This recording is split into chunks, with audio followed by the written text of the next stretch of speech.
Cultura Geral. Apoio Faculdade Milton Campos. Conceito máximo no MEC. A faculdade com maior número de aprovados na OAB.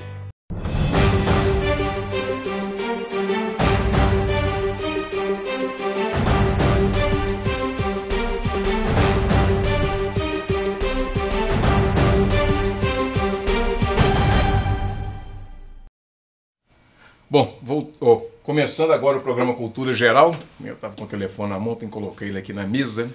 Bom, começando a Cultura Geral, hoje a gente dando sequência ao mês de maio, né, no dia 13, foi a data comemorativa, né, da libertação dos escravos. Agora, o interessante é a gente discutir isso não como pautas pontuais, mas estender isso para além do dia, se tem significado, se não tem, né? Trazer à baila todas as discussões que estão envolvidas nas questões éticas raciais.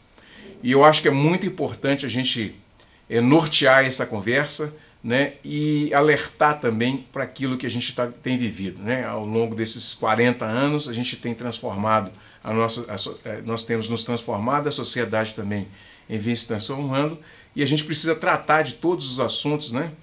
Hoje com as pautas bem definidas, bem identitárias, mas de qualquer forma a gente precisa trazer todos os assuntos aqui e a negritude não pode ficar fora. Então a ideia de estender para além do dia 13 é a ideia de estar sempre discutindo essa pauta que nos custa tão caro como sociedade brasileira. E para a gente discutir isso hoje, bater esse papo super interessante, está aqui o meu amigo Tom Nascimento. Seja bem-vindo mais uma vez no programa. Obrigado, meu irmão. É um prazer te receber. Eu já recebi aqui o Nilson, né, que eu também faço aqui os meus agradecimentos, né? Seja abraçado também, Nilson, por ter nos concedido aqui em outras oportunidades também essa condição de coordenador da igualdade racial aqui da Prefeitura de Nova Lima. Mas seja muito bem-vindo, é um prazer te receber, Tom, e é uma satisfação muito grande tratar desse assunto para além do dia 13, né? Sim, é fundamental, né? A gente está falando da estrutura, está falando da base, da constituição do nosso país, então às vezes as pessoas até questionam, né? Por que tem que ter o dia da consciência, isso, consciência, aquilo, e não é à toa que tem leis federais que orientam, né, e norteiam o estudo dessa cultura, dessa nossa história durante o ano todo, porque foi roubado de nós a consciência, a humanidade, a dignidade, a espiritualidade. Então é importante que tenham essas datas, né, marcando para fazer, e te parabenizo, né, a partir delas dar sequência, mas para isso tem que ter consciência negra, né, tem que saber o que está acontecendo. Muito bem, eu separei um vídeo bem bacana para a gente poder ilustrar aqui esse bate-papo. Vamos rodar ele de uma vez aí, porque a gente está um pouquinho atrasado. A gente já roda esse vídeo e ele já dá uma norteada no que a gente vai debater aqui, trocar ideia. Eu acho que é muito importante.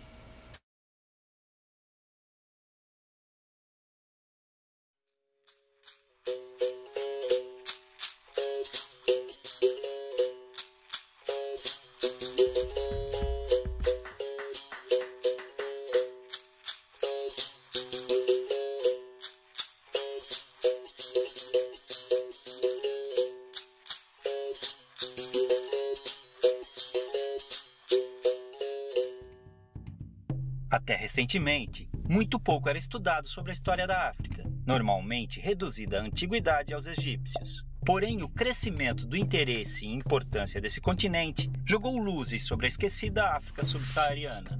Cercados por florestas, savanas, montanhas, o mar e o deserto, e convivendo com uma rica fauna, esses africanos viviam em pequenos reinos, muito parecidos com as cidades-estado da antiguidade. Dominavam técnicas de agricultura, metalurgia e mineração. Cultuavam diversos deuses e a natureza, acreditando num Deus maior e criador, que variava de nome entre as tribos. Evitavam guerras, estreitando laços através do casamento. Porém, quando o conflito era inevitável, não visava a expansão territorial. Com a exploração europeia da costa da África, os nativos começaram a ser capturados e enviados como escravos para a Europa. A rota do tráfico negreiro mudou a partir da colonização do Novo Mundo, e o comércio de seres humanos atingiu grandes proporções pela necessidade de mão de obra nas novas terras. Os portugueses dividiam os africanos em 3 grandes grupos: os sudaneses, os guinenos sudaneses muçulmanos e os bantus, todos representando uma determinada região do continente e tendo destinos diferentes. O Brasil recebeu cerca de 40% de todos os escravos africanos trazidos para a América, já que demandavam mão de obra para trabalhar em suas culturas de cana-de-açúcar no Nordeste, no ciclo de ouro em Minas Gerais e nas lavouras de café do Rio de Janeiro no século XIX. O transporte desses povos, amontoados nos porões dos navios negreiros, era feito em condições desumanas, e muitos acabavam morrendo na travessia marítima, tendo seus corpos jogados ao mar. Já desembarcados, os escravos eram vendidos e conduzidos aos seus destinos nas fazendas, onde eram obrigados a trabalhar de sol a sol, com roupas e alimentação de péssima qualidade. Dormiam em habitações escuras e úmidas, as senzalas, e muitas vezes eram acorrentados para evitar fugas. Os castigos físicos eram comuns, e o mais usado era o açoite. Com o comércio constante de escravos, não havia preocupação em manter seu bem-estar, já que podiam ser facilmente substituídos por novos africanos, fazendo sua expectativa de vida no Brasil ser muito baixa. Eram proibidos de praticar sua religião e obrigados a adotar o catolicismo e a língua portuguesa. Mantiveram sua cultura viva, realizando seus rituais africanos escondidos, criando até um tipo de luta, a capoeira. A maior parte dos africanos traficados para o Brasil eram homens, por serem mais valorizados nos trabalhos forçados. As mulheres, que não eram aproveitadas nas lavouras, viravam escravas domésticas, as chamadas mucamas. Nessa época, independente da origem ou etnia, as mulheres eram subordinadas aos homens em seus caprichos. A mulher negra e escrava vivia a situação ainda mais degradante, sendo colocada como mero objeto sexual do homem branco. A miscigenação entre africanos, europeus e indígenas foi ponto-chave na constituição da população brasileira. As revoltas eram muito comuns nas fazendas, fazendo com que grupos de escravos organizados fugissem e formassem nas florestas os famosos quilombos, onde viviam em liberdade em comunidades similares às que existiam na África. Alguns escravos também conseguiram comprar sua liberdade adquirindo sua carta de alforria. Com o constante crescimento do sentimento abolicionista, o fim da escravidão era questão de tempo. Infelizmente, apesar de promover sua liberdade jurídica, a abolição não garantiu condições de vida dignas para os ex-escravos. A realidade que encontraram foi cruel, pois não possuíam moradia, condições econômicas ou assistência do Estado, fazendo muitos negros passarem por dificuldades após a liberdade.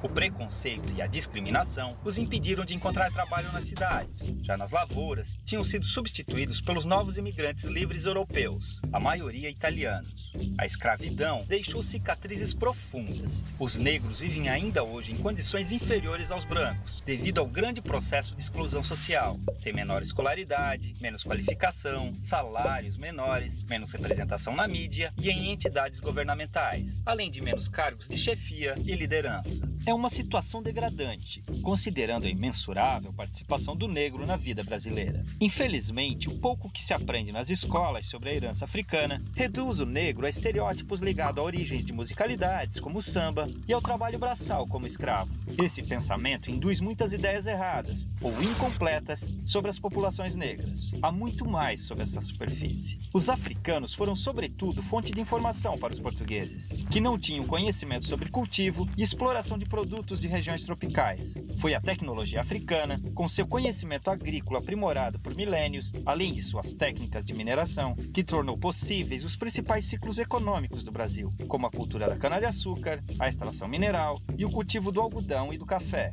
gerando riqueza e transformando a geografia e a história do país, naquelas que conhecemos hoje. Estima-se que chegaram ao Brasil cerca de 5 milhões de africanos, entre os anos de 1500 e 1850, de um total de 6 milhões que deixaram forçados a África com destino ao país. É uma vergonha que ainda hoje seus descendentes passam por diversos tipos de privações e violências, em um país cuja colonização africana foi muito maior que a europeia. Felizmente, graças à luta do movimento negro, diversas injustiças históricas estão sendo corrigidas, vislumbrando um futuro de esperança, inclusão e igualdade para um povo que sangra, mas resiste.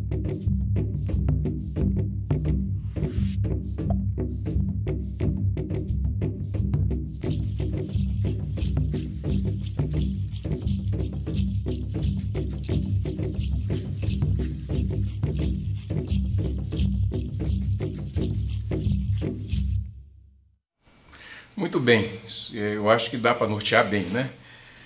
Tá bem por aí, Tom? Como que você vê tudo isso e como é que você vê essa diversificação do nosso pensamento? Diversificação do nosso pensamento? diversificação do nosso pensamento, pensamento negro, pensamento branco contra negro. Sim. Essa coisa.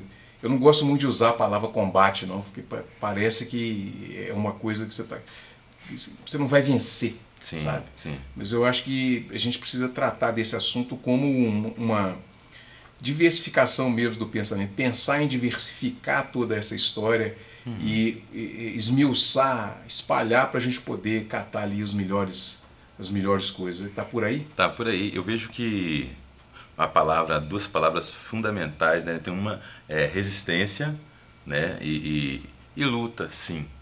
E nesse sentido, a gente tem que dar os louros aí ao movimento negro, salve, resistência, consciência, atitude, porque como foi tirado de nós, eu gosto de usar a palavra humanidade, as humanidades, né? Normalmente nós tratamos assim, o povo negro. E eu trago às vezes à baila, quase que sempre, a provocação de será que a gente não está na hora de começar a colocar plural nisso? Porque vieram povos de várias etnias de África, então o povo negro não é uma coisa só. Né? E nesse sentido, foi tirado desses povos negros que vieram para cá a humanidade desses povos. Então, nós temos dois resgates, né? A resistência e o resgate.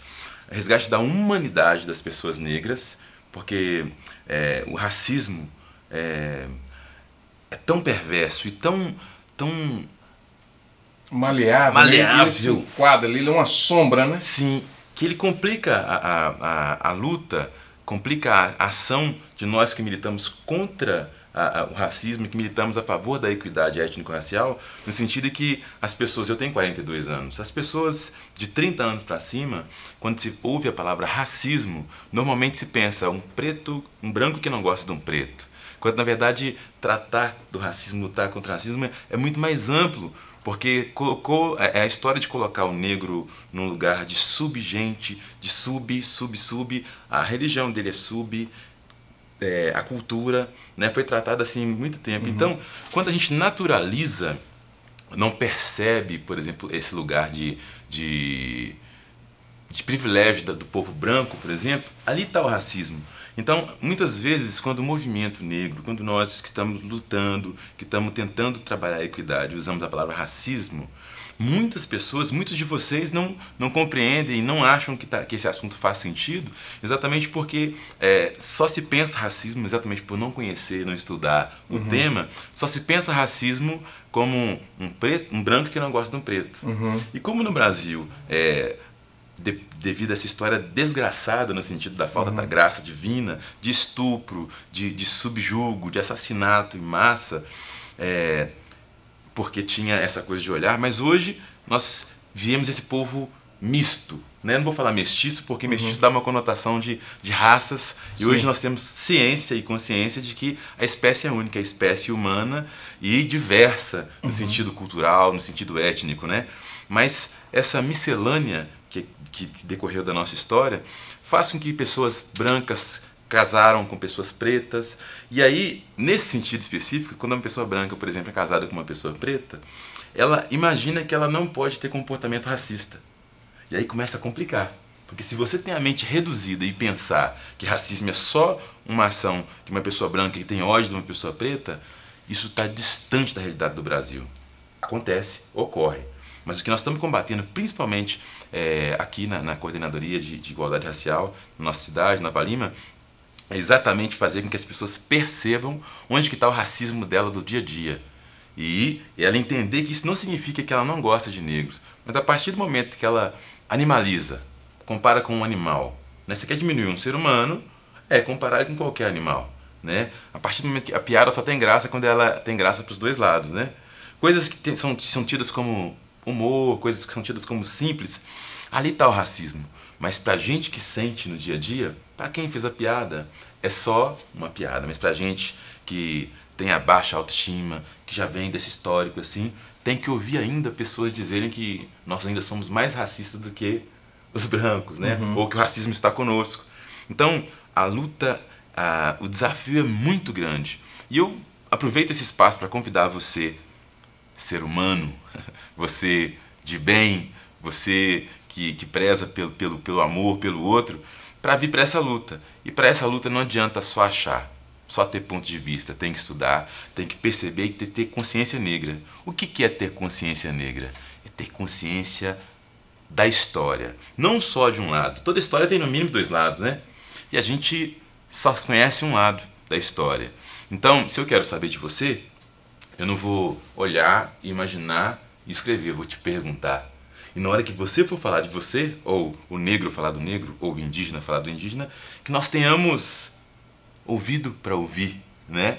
Então, assim, temos filósofos, temos historiadores, temos cientistas, tudo isso que não foi ensinado para mim na escola, na minha época de criança, não passou a existir de uma hora para outra, sempre existiu. Então, ter consciência negra é ter consciência dessa história e não achar, e ver naturalidade. Não é um combate à cultura branca, pelo contrário, né? É se apropriar de tudo isso. Nós todos estamos perdendo, brancos, pretos, indígenas, porque nós temos um prato recheado de culturas. E nós estamos usando somente uma, né, referência que é a mais europeia. E nós temos tudo aqui. E aí, se você for pensar, por exemplo, na música que foi citada ali, né? É legal você pensar que a África tem filhos no planeta todo. Né? Reggae, coisa de preto. Né? É herança afro, samba, hip hop, rap, jazz, rock and roll, funk carioca, funk blues. Americano, blues. Quem gosta da música gospel, né? Da coisa americana, isso vem da luta do negro na plantação de algodão ali, o lamento, a dor. O povo negro, com a sua história, foi transformando dor em poesia, em resistência, em fé. Ô Tom, qual é a importância das pessoas, primeiro no pertencimento e segundo, além do pertencimento, ela estudar, ela se sentir capaz disso, procurar as instituições e entender que ela precisa também de um ponto de partida intelectual para que ela ajude a transformar a sociedade, né? Ajude a transformar a situação daqueles negros que realmente estão lá bem à margem mesmo e não conseguem equacionar essa conta. Qual é a importância dessa interligação com o saber? Como é que você vê isso? Eu vejo que é fundamental o saber, né? Mas essa busca, a família tem um lugar muito importante, porque é dali, quando eu falo que nós perdemos, o povo negro perdeu, foi tirado de nós a humanidade, muitas vezes um desafio que a gente tem quando você vai estudar a história, nós nos perdemos na distância do tempo ou na geografia. Então, um jovem que está estudando sobre sua história e a gente vai falar para ele do continente africano, sendo que ele não esteve ali, e o que chega para nós tem pouco a ver com a realidade dele, faz com que ele não se interesse. Então, quando a gente vai falar do conhecimento, ele é fundamental, mas talvez tenha um outro processo aí, que é o resgate dessa humanidade. Como? Então, assim, nós temos que estar atento para além desse conhecimento acadêmico. Quando formos buscar o conhecimento acadêmico, é literatura negra, de autores negros, de cientistas negros, produção negra brasileira e africana e do mundo. Porém, às vezes, eu falo como um arte educador, né? Estou 16 anos em escolas, palestrando, formando, e eu percebo que é fundamental resgatar a humanidade das pessoas primeiro, sabe? Às vezes nós, com tanta ânsia de equidade, de equilibrar, de dar dignidade para as pessoas, nós vamos muito na questão da formação e as pessoas não se apropriam daquela formação porque ela não se vê naquilo. Ela é como se fosse uma matéria qualquer, sabe? Que o aluno realmente não está interessado e não algo que vai dar para ele poder. E aí é uma cilada, né? Porque exatamente esse conhecimento é que vai te dar noção de que você, a sua realeza, vai te dar noção de toda a estrutura intelectual advinda dos negros africanos que formaram tudo que a gente tem aqui hoje. Toda a força da nossa cultura, do nosso Brasil, vem desse lugar. E quando a gente tem essa consciência, automaticamente a gente já se posiciona mais, né, com mais realeza, com mais altivismo, inteiro, né? E não só, por exemplo, quando a gente se perde no tempo, né? O nosso baluarte aí da liberdade, Zumbi dos Palmares, é uma história fundamental, a gente tem que sempre lembrar da raiz, da mãe, do pai, de onde a gente vem, né? Mas para o jovem a gente percebe que aquilo não se traduz em algo assim de falar, a não ser quando a gente já está no caminho de empoderamento, de perceber a beleza. Pô, cara, sou negro, cara, olha quanta coisa linda que tem, que é herança de África. E aí você vai buscando e vai vendo sentido. Mas aquele que ainda tem, que é um afro, né, que é um negro, seja de pele clara, seja um negro retinto, que não tem ainda, ele está muito mais bombardeado pelo racismo que está instituído no nosso país. O tempo todo ele quer fugir de tudo que remete à África. Então, assim, a família vem num lugar importante. A minha família, por exemplo, não me ensinou que eu era negro, meus pais. Eu fui criado como um ser humano, não tinha essa discussão em casa, né? E aí, hoje, o que me libertou foi a arte. A arte me deu um espelho, e os amigos também, sabe? E não eram amigos negros somente, tinha amigos negros, tinha amigos brancos. Então, assim, para dizer de que nós estamos realmente na busca da equidade. E a África ensina, né? Ubuntu.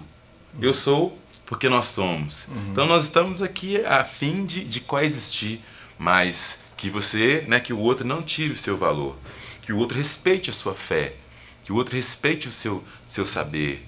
E então é muito desafiador, muito desafiador. Bom, deixa eu fazer um intervalinho, vou fazer um intervalinho e a gente volta com mais um minuto para a gente poder encerrar. Um minutinho só.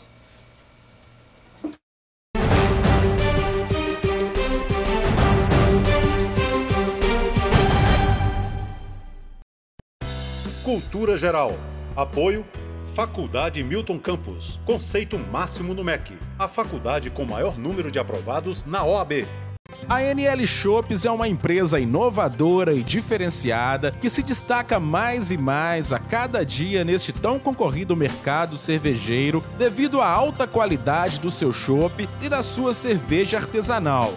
E claro, por ter como princípio a excelência no atendimento ao cliente, entendendo que cada um de seus clientes é único e por isso merece um atendimento personalizado e exclusivo. Ofereça para seus convidados o chopp da NL Chopes ou a Zig Zag Beer, a melhor cerveja artesanal da região. Não perca tempo, contrate já a NL Chopes. Cultura Geral. Apoio Faculdade Milton Campos. Conceito máximo no MEC. A faculdade com maior número de aprovados na OAB.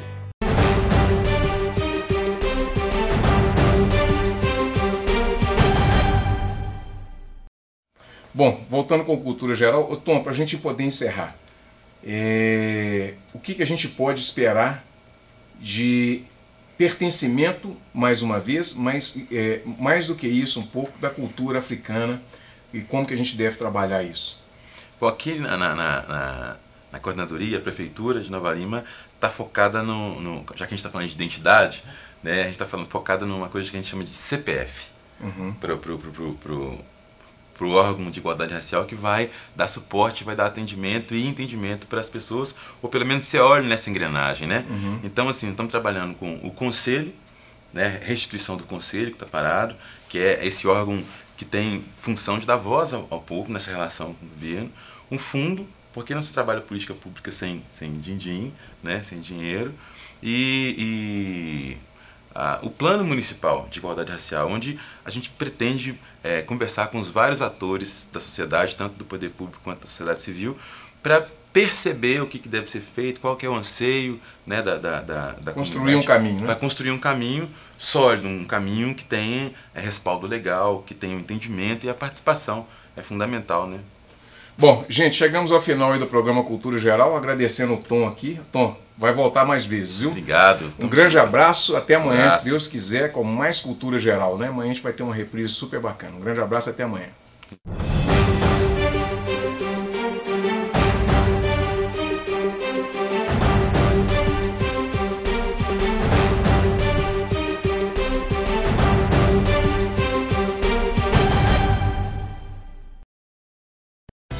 Cultura Geral. Apoio Faculdade Milton Campos. Conceito máximo no MEC. A faculdade com maior número de aprovados na OAB.